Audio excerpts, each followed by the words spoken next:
계약의 도덕적 한계. 우리는 살면서 많은 계약을 하게 됩니다. 그런데 계약에 있어서 도덕을 따지는 게 다소 어리둥절합니다. 롤스는 20세기 미국의 대표적 정치 철학자이자 윤리학자로 현대정의 이론의 핵심 인물입니다. 그는 그에 져서 정의론에서 개인의 자유와 평등의 조화를 추구하며 공정성을 중심으로 한 정의론을 제시했습니다. 롤스는 가언계약에 담긴 도덕적 효력을 평가하려면 실제 계약의 도덕적 한계에 주목할 필요가 있다. 일반적인 우리는 두 사람의 거래에서 합의 조건이 공정하리라고 생각하기 쉽다. 다시 말해, 계약은 두 사람이 정한 조건을 정당화한다고 본다. 그러나 사실은 그렇지 않다. 적어도 계약 자체만으로는 정당성을 보장하지 못한다. 실제 계약은 도덕성을 보장하는 장치가 아니다. 당신과 내가 거래를 했다고 해서 그것이 공정하리라는 보장은 없다.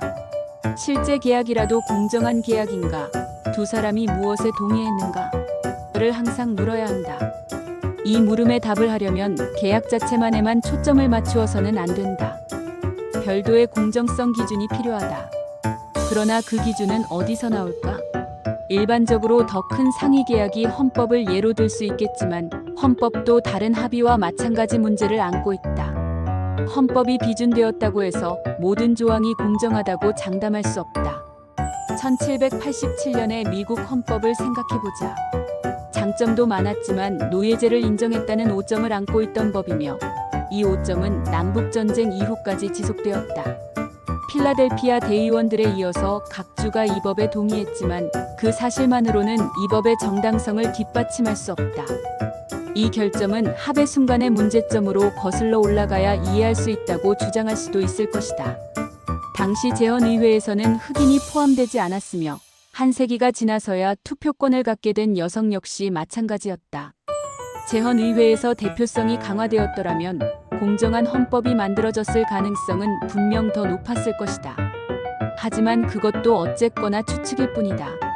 실제 사회계약이나 제헌회의의 대표성을 아무리 강화한들 사회협력으로 공정한 조건을 만든다는 보장은 없다. 도덕성은 합의로 시작해 합의로 끝난다고 믿는 사람들에게는 귀에 거슬리는 주장일 수 있다. 그러나 대개는 이 주장에 별다른 이의를 제기하지 않는다. 우리는 거래 공정성에 곧잘 회의를 품는다. 그리고 바람직하지 않은 거래로 이어질 개연성에 맞닥뜨린다.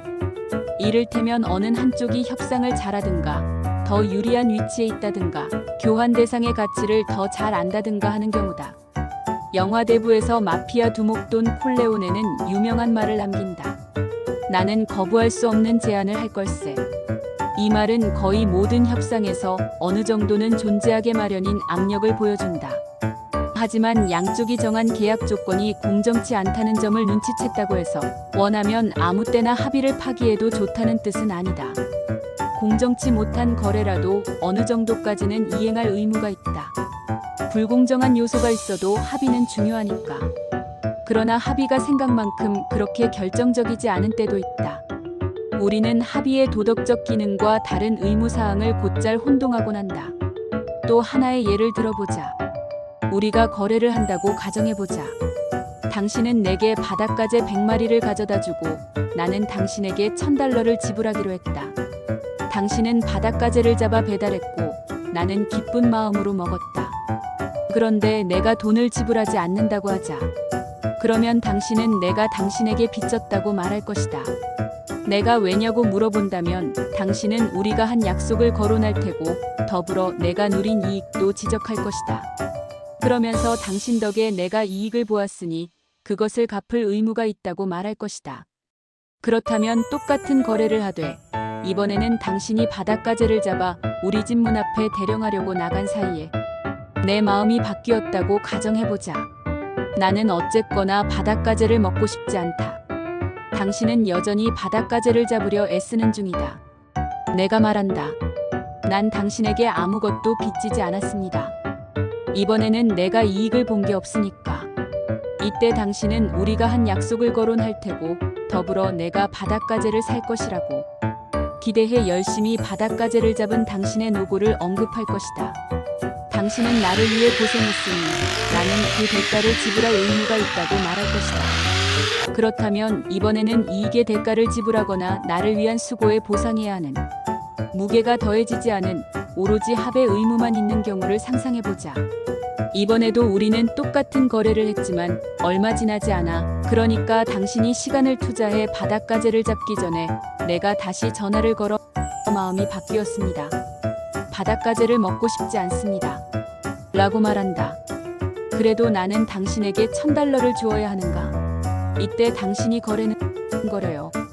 돈을 지불하시오라면서 내가 어떤 이익이나 도움을 받지 않았어도 애초에 합의했으니 그에 따른 의무가 있다고 우기겠는가? 법 전문가들은 오래전부터 이 문제로 논쟁을 벌였다. 합의만으로도 의무가 생길 수 있을까? 아니면 이익이나 도움을 주고받은 연후에야 의무가 생길까? 이 논쟁은 우리가 쉽게 지나치는 계약의 도덕성 문제를 언급한다. 즉, 실제 계약은 자율과 호혜라는 두 가지 이상을 실현하는 한 도덕적 무게를 갖는다는 점이다. 자발적 행위로서 계약은 자유를 표현한다. 계약으로 생긴 의무는 자발적으로 부과한 것이기에 중요하다. 상호 이익을 위한 도구로서 계약은 호혜 원칙이라는 이상에서 나온다. 상대가 우리에게 제공하는 이익의 대가를 지불해야 하기에 계약을 이행한다. 현실에서 자율과 호혜라는 이상은 불완전하게 실현된다. 어떤 약속은 비록 자발적이지만 상호 이익을 실현하지 않는다. 또 어떤 때는 계약을 하지 않았더라도 호혜 원칙을 근거로 내가 이익의 대가를 지불해야 하는 의무가 생길 수 있다. 여기서 합의의 도덕적 한계가 드러난다.